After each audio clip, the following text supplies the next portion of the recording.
Welcome everyone. Today we're using the grill. We're making corned beef in the grill today. Yes, we are. And I know you're sitting there going, if I cook it in the grill, won't it dry out? Well, we're using one of these handy dandy fancy bags. Yes, the idea came from John Sanders because John Sanders used the bag in the oven. And I said, well, why can't we use the bag in the grill? We're gonna give it a try. Actually, I've already done this. But I figured let's turn it into a video so everybody at home can make a corned beef or a pot roast, or even, so I tried making stew in here, but that's a whole nother story. That didn't work out too good. So I'm thinking maybe make a pot roast and a stew in a bag in an upcoming video. Let's just get started.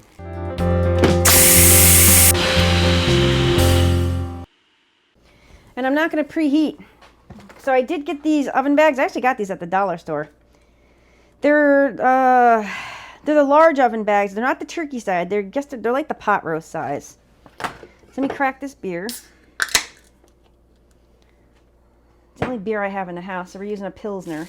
You don't have to use beer. You could probably use water, or you can use some kind of broth if you wanted to. But all you're going to do, you're going to take this lovely bag. I'm going to take this corned beef, and I did rinse this corned beef. I rinsed it in cold water for a long time. Soaked it, actually. Just so it wouldn't be so concentrated with salt. And I'm going to take that spice bag that came with it. We're just going to put the spice bag right in there. And this is a 4.63 pound corned beef. Going to take a 12-ounce beer.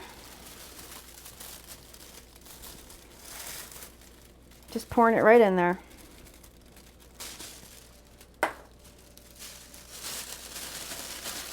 Ooh, it smells good.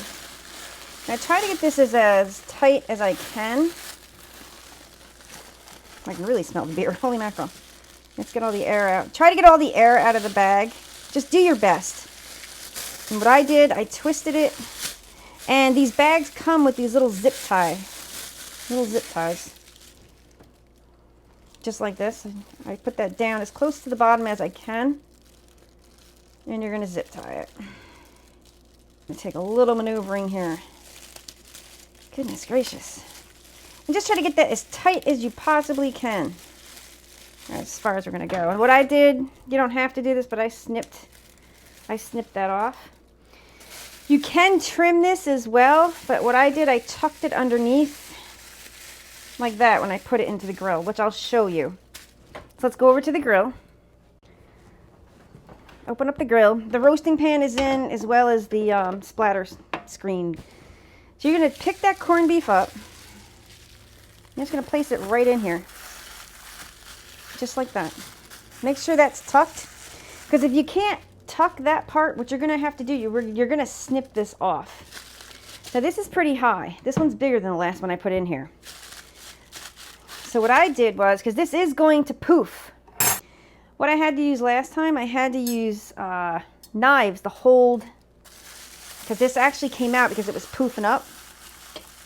And what I did was I put 2 knives right here to hold down, because I didn't want this bag sucked up here. So you have to be very careful of that. And also as we progress, I may also have to snip this, because what happens is the heat, it makes this bag like expand. Which I'll show you, but let's get it started right now. So go ahead and shut the lid. We're going to turn it on. We're going to roast. We're going to keep it on 350. Now the time, we're going to up this to 2 hours.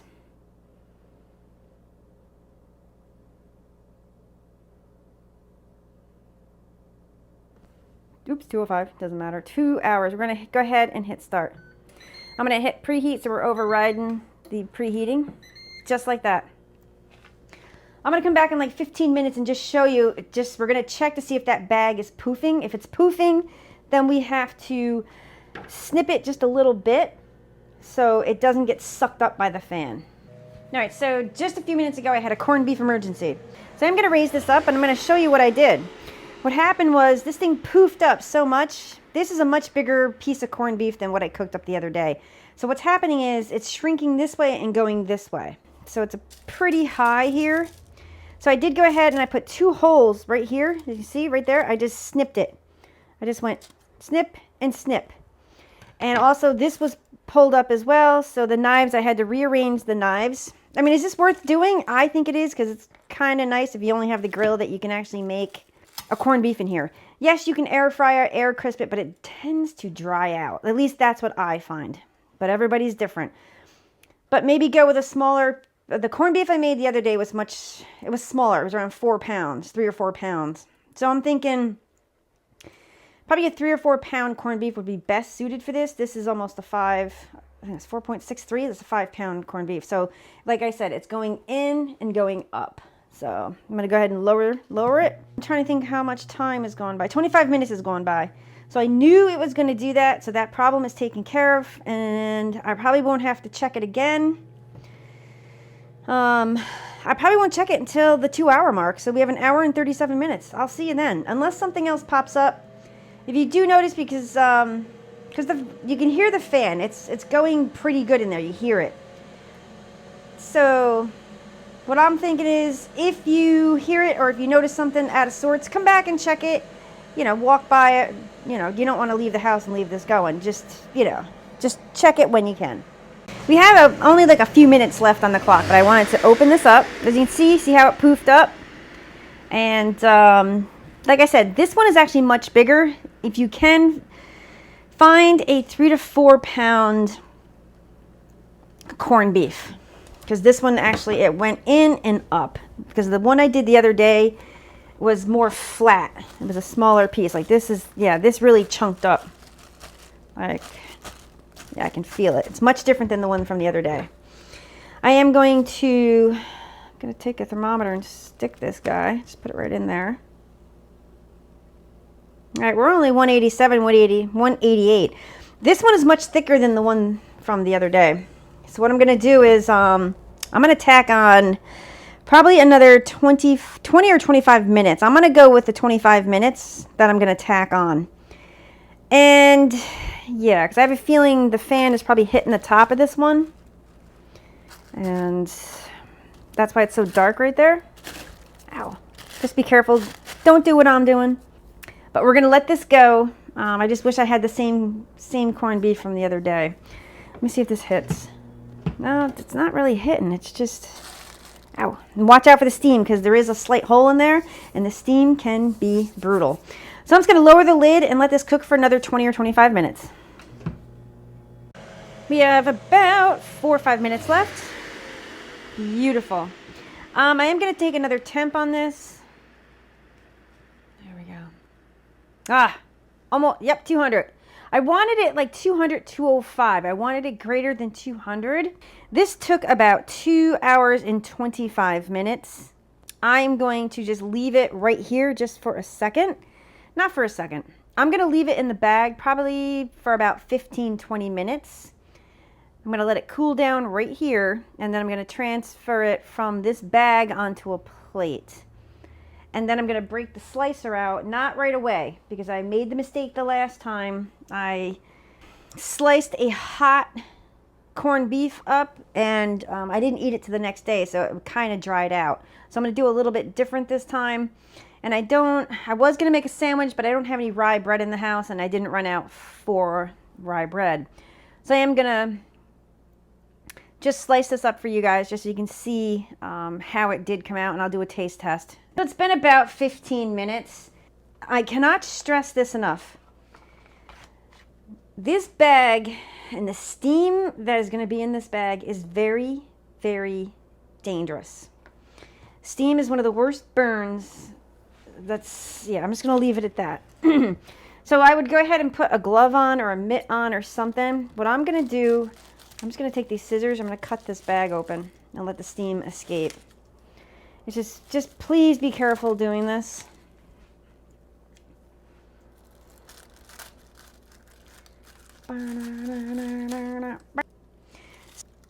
But here it is right here.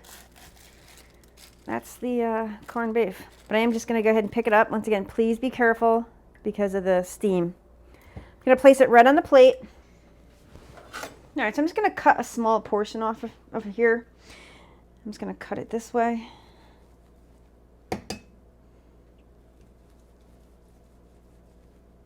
There we go. I'm just doing a tiny little taste because I just want to do a quick taste test. I don't want to cut any more off because this is still boiling hot. Here it is right here. Close up. Yeah, I mean, yeah.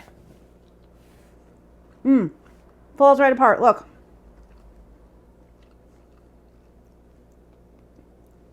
Look. And make sure, you guys, make sure you rinse this really, really well, or soak it so it gets a lot of that salt out, because it's still very salty. To be sure you do that, and look, it just falls apart. So those bags work. Just try to get a thinner corned beef. Try to get a thinner corned beef, because this one actually, because when the corned beef's cook and stuff, they go in and up, just like any other type of meat. So what happened with this one, with the bag actually hit a portion of the screen.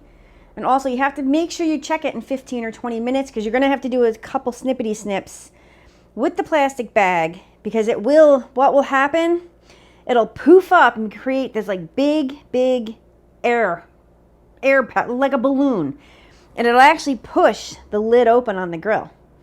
You don't want that to happen, so give like everything a chance to heat up, the beer to warm up, the corned beef to warm up.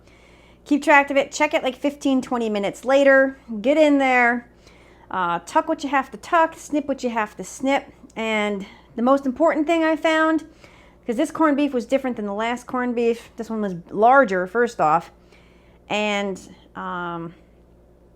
it wasn't as long. So see if you can find like a longer piece, thinner and longer. It works better in the bag, in the grill. I hope this helps. Give it a try. You have to pay attention to the corned beef that you're buying, and also just pay attention the first 15-20 minutes, okay? Thank you so much for watching. If you like what you see, please subscribe. Hit the notifications button. Also, give it a thumbs up. And I appreciate everybody watching my videos. See you next time, everybody. Bye-bye.